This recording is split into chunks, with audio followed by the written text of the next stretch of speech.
Nananawagan nga rin po ako talaga sa ating gobyerno na sana ibigay mo po sa amin yung aming hinihinging fare increase. At kung ito ay mabibigyan pa rin po kami ng aming mga fuel subsidy, kasama dun sa sinasabi niya 10 pesos na discount sa ating mga petrolyo, malaking pong tulong po to sa amin, Ma'am Marian. Okay po. So, sa ngayon, ma'am, ay wala pa naman po bang binabanggit ang LTFRB kung merong mga panibago na mapag-uusapan po sa pagitan nila tungkol po dito sa fare increase, ma'am? Sabi nga po, kung magtataas po sila, halimbawa magtaas na po sa UB, sa aming mga UB, sa ating mga traditional jeep, at ganoon din po sa ating mga naka-modernize na po.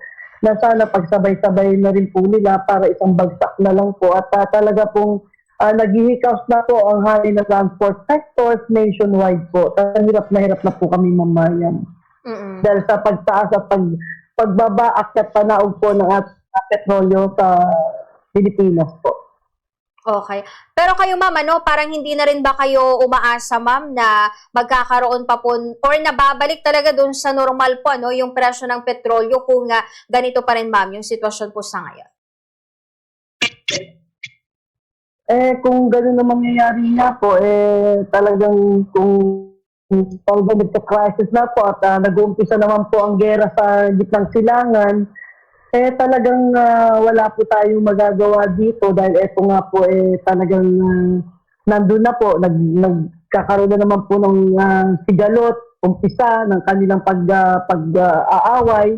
At sana po matigil na po to at matapos na po at dahil nahihirapan na rin po yung iba't ibang panig ng mundo na dahil sa pagtaas ng ating mga diesel, gasolina, hindi lang po sila at lalong-lalo na po ang Pilipinas at naghihirap na po at hinihiling ko na rin po na matanggal na rin po ang all the regulasyon na to na nagpapahirap sa taong bayan, hindi lang sa hanin ng transport sector, sa public, yan din po sa mga private transport at sa buong Pilipinas po na talagang ever since magti-29 years na rin po to na talagang hirap po kami dahil every time na pagtaas ng diesel natin, sumasabay po talaga ang bilihin.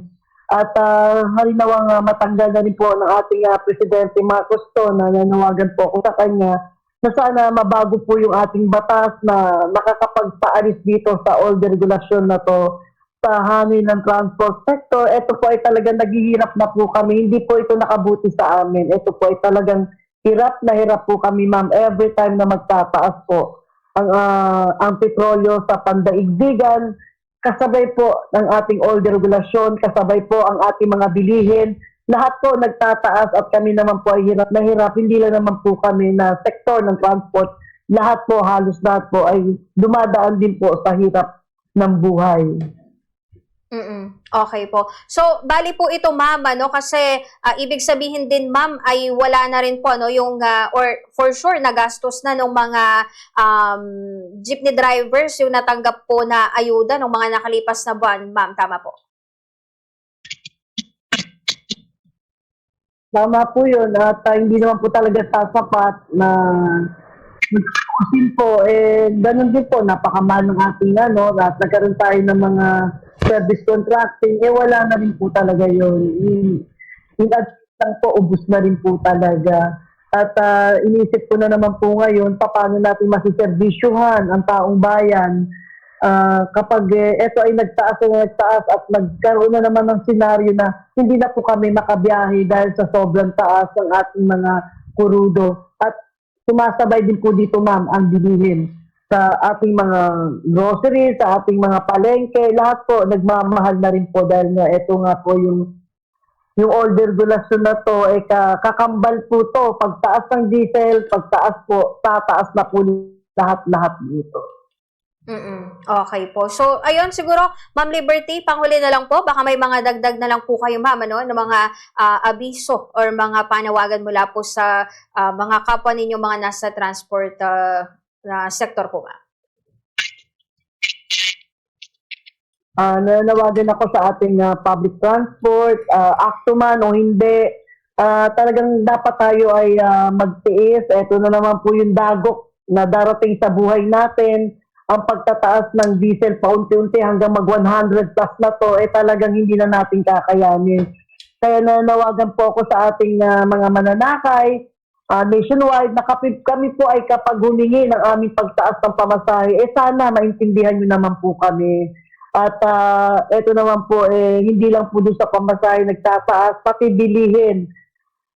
At nakatutok po kami dito sa darating na mga araw, mga buwan, kapag ito po, magkakaroon po talaga ng malawakang pagtaas na to, ay hindi na po talaga namin kakayanin.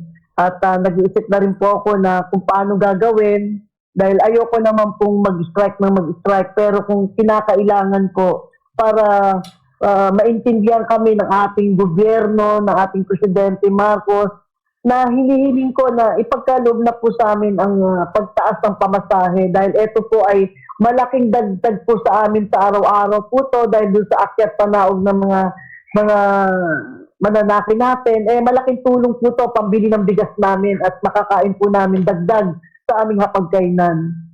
Presidente Marcos, nanawagan po ako at sa lahat ng mga mananakay at sa lahat ng ating transport sector, drivers at operators, na sana magkaisa po tayo, wag po tayo magwatak-watak para maiayos din natin at kung ano yung kailangan natin sa gobyerno, ay masabi po natin sa kanila na ito ang kailangan namin, tulungan niyo na po kami.